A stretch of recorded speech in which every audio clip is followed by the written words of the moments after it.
Psalms 51, 10 through 12. Create in me a clean heart, O God, and renew a right spirit within me. Cast me not away from thy presence, and take not thy Holy Spirit from me. Restore the joy of my salvation, and uphold me with thy free spirit.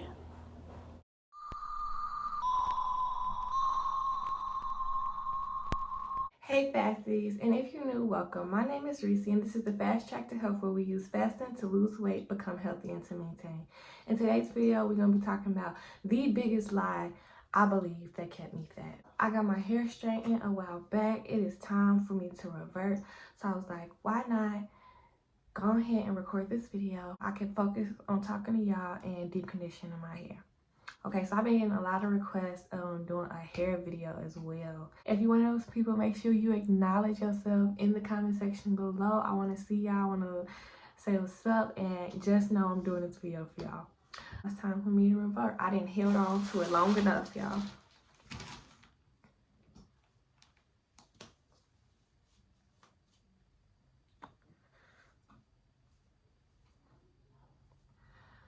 So right now, I'm just about to go in to the sections and put deep conditioner on it. And then I'm going, because this is a part of my morning routine, y'all. I get a whole hour to get dressed before I gotta be at the table to start school. Because the kids are just a lot more independent these days, and so they are doing their morning routine while I'm doing mine. Even my 4-year-old, like, this is crazy to me. I always had another baby by this point. So the fact that she is 4 is always like kind of like,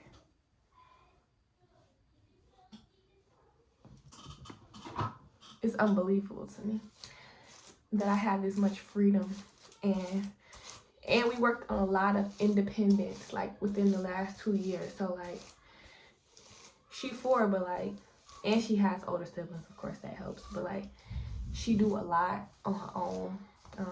Only thing I really still do, I'm teaching her how to read, and I still wipe her butt when she goes number 2. But that's just a me thing. Like, she would be willing to try. I'd be like, you know, I need to make sure your butt's not itchy. I think I'll let her do that. Like a little bit before she turned 5, start teaching her how to do that on her own. Which I learned that I wasn't supposed to. I did that with all my babies.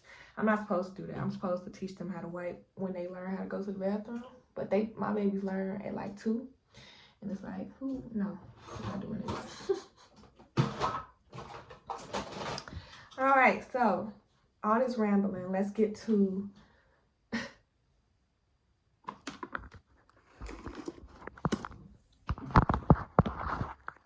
lie I believe that kept me fat.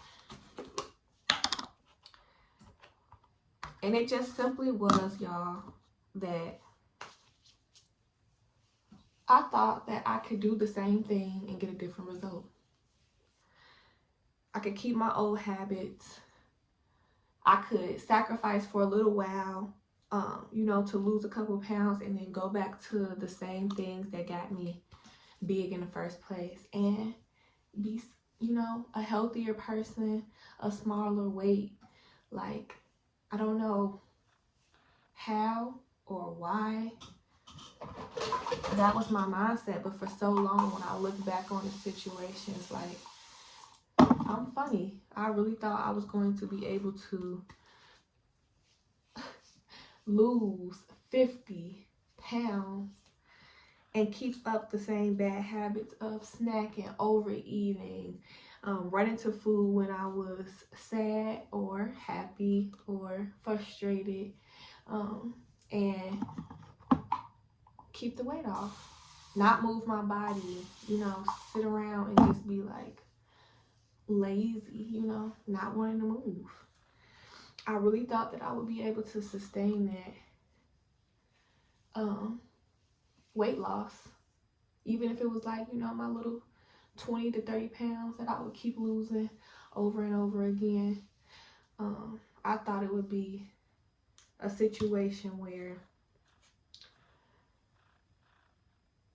I could do as little as possible to get me to my weight loss goal. And then even when I got there, I could go back to the same things. And that sounds crazy now, of course. Like, there's nothing in life where if you're doing something that's producing a certain result, if you keep doing it, it'll start producing a different result. Like, there's nothing in life like that. Nothing in life works like that.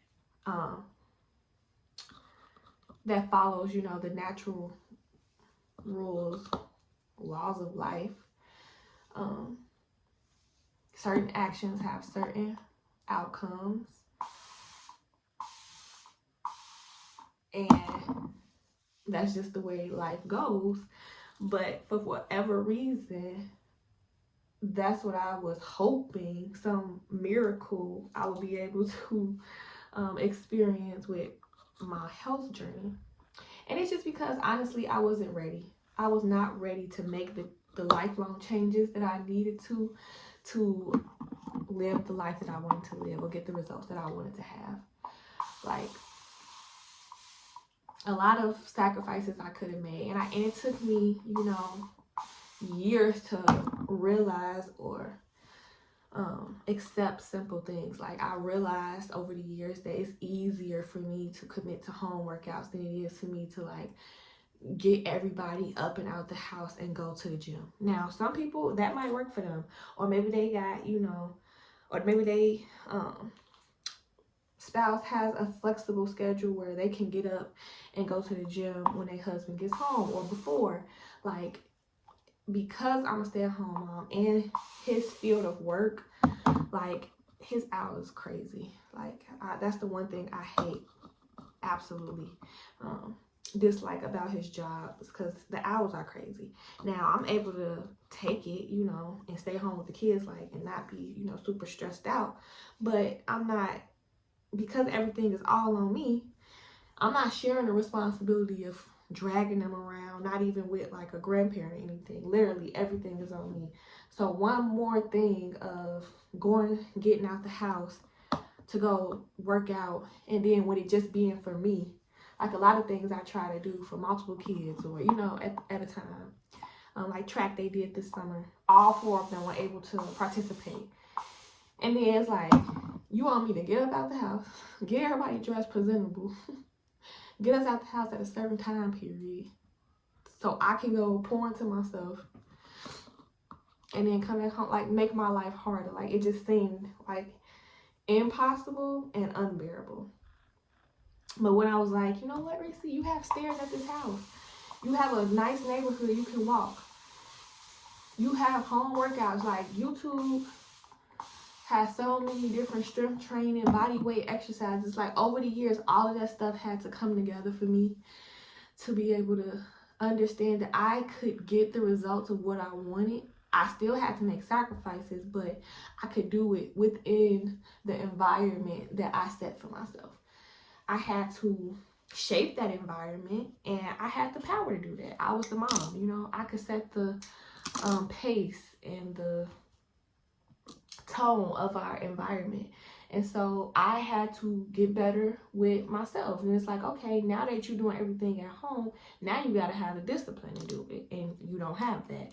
You can't rely on motivation alone, because there was plenty of seasons where I was extremely motivated. Anybody who tried to lose weight for a significant amount of weight or time period, you know that motivation in the beginning may be super strong, but that dwindles fast. And so that's where the discipline comes in, because you can be a disciplined person and show up for yourself even when you're not motivated. And that's what I had to learn. I had to submit my request before the Lord and ask him for help in the areas where I was weak, which was a lot. Like, I was weak in a lot of areas, like holding myself accountable for the things that I wanted in life. Like, I never wanted to be the person who had all the knowledge of how to be better and do better, but didn't do it. Like, that scared me. That terrified me. Even in my Christian walk, like, I'm in my word, I'm learning more, I'm growing in my faith, but I'm still stuck, you know, as a babe in Christ. Like, grow me up, Lord. I don't want to be saved and not sanctified. And so I just kept trying, and I feel like over the years, the Lord has shown me, like, that's what perseverance is. You know, you keep persevering to the end. You keep growing, and you add, you know, the little knowledge you learned in your first year to the knowledge that you learned in your second year. And then, you know, he might take you through a season of focusing on something completely different, and you like, dang, everything I learned at the beginning seemed like it's obsolete. But then you start working on that third thing, and then year 4 come around, and you see how he putting all 3 of those together. And if you wouldn't have had the first 2, then you wouldn't have been able to get to step 4. And like, I'm just so grateful for the growth. I feel like I'm in a season of reaping the benefits of all the seasons that I've lived so far right now. And that's not to say that the Lord not growing me in this season as well. Like, he's been showing me some stuff about myself even through this season of like, you finally put it all together. Now you have to keep the momentum going. Now you have to share with others. Open your mouth and speak up and share the light that I've shared with you. Like, you know, different things like that. But it's like, I'm able to understand the long game a lot more too. I feel like in my younger years, I was so chasing like speed, and like it was this imaginary deadlines that I would set on myself. Like, by this date, I need to be here. And if I didn't get there, like, I did that so often, y'all. And if I didn't get there, I would be disappointed. But I'm realizing, like, no, this is a lifelong journey. And okay, so what? I didn't get there at the date that I said I wanted to be there. I want to be a person who just moves my body and eats healthy. So it don't matter if I actually hit these dates, because eventually I will get there, and then I'm going to have to maintain this. So I have to keep these habits up the rest of my life. Dates become obsolete. Now it's just your everyday life. And what are you trying to accomplish? And where are your weak areas? And how are you going to, you know, grow in those areas? And then your strengths, how do you continue to keep them strong and exercise them so that you won't lose them? Because who's to say, like, don't be cocky and think that, you know, just because you did get understanding in this area that you can't fall back into laziness or being undisciplined. It's so easy, I feel like, to like adopt the habit of like being slothful. So easy. Y'all, I only got this much left. It ain't gonna, I might have to use a different one for this section. I'm gonna use, of course, everything I have first, and then I knew that was gonna happen. That's why I was trying to kind of push it off, so that I can wait to get a brand new bottle, because usually my head always take a whole bottle. But it'll work. It'll work because I'm just using it to revert my hair and give me a good deep condition. I'm going to leave it in the whole time I'm doing school, which will be a good 3 to 4 hours. And then after, I'm going to hop in the shower, rinse it out. I don't know if I'm going to throw some twist in or do a quick wash and go, because I have some things to do later with my mom and grandma. But yeah. So about my hair, y'all, I just keep it really simple. I'm a simple girl, and for my hair's health and growth, I'm natural. So number one thing is making sure your hair is moisturized. 2, keeping it in protective styles, healthy protective styles that's not causing too much tension. I usually classify that as one that protects your ends, one that tucks your ends, and one that's not putting too much tension on your perimeter or your scalp. And so usually it's with your natural hair. I like wearing my 2-strand twist, 2 fat braids, ponytail, bun type styles, bubble ponies. I have just figured out how to like embrace myself with my natural hair and that look. And so I don't do a lot of the braids that's popular now. Like, I love them, but I do know that they cause like a lot of tension and breakage with your ends. That's another thing. You gotta make sure you're keeping them ends clipped. Just get a regimen, a weekly built out regimen that extends to the entire month. You can plan that around the events that you have. Choose your styling days around the events that you have. If you want your hair to be refreshed around a certain day or event, I do that often. Like, I'll make sure I plan to do my twist around a certain day. And you got to stick to it. Stay consistent. Keep your hands out your head. That's why protective styles are important. And make sure that you are clipping those ends, keeping up with your ends, maintenance, because black hair grows, natural hair grows. It's retaining the length that matters. So protective styles and keeping your ends clipped so that, you know, your hair won't break up the shaft and become damaged is the most important step. The first time I got my hair straightened, y'all, I went to a different girl. This time I went to my childhood best friend who's a beautician. That first time I did not get heat damage. This time, I don't know, because I really think I don't know if I'm gonna have heat damage or not. But where I'm at with that, the reason why I wanted to share that is because I used to be, before I did my second bitch chop, I was natural for 8 years. I used to be a natural hair purist. When I first went natural, I went natural to embrace, you know, the way God designed me, the hair that God created me to have, and to just learn who God wanted me to be without all these exteriors and extras on myself. I had a whole nother YouTube channel before, Fast Track, where it was similar to this, where I was talking about natural hair and trying to put a spiritual lean on it. That just wasn't my lane. Like I said, I'm a basic natural, so I just wasn't excited for that content.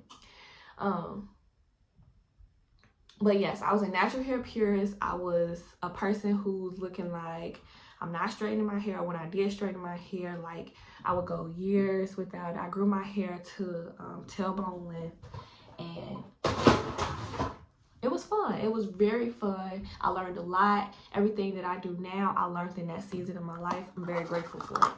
I'm not as natural. I'm not as much of a purist anymore. Like, over the years, I've learned, like, to just be a little bit more relaxed about things.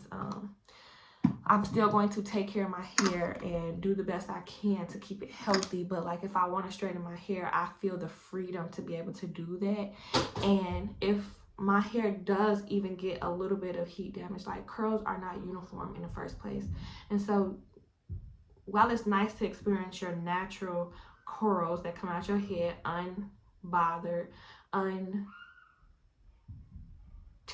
by anything, any external forces, like,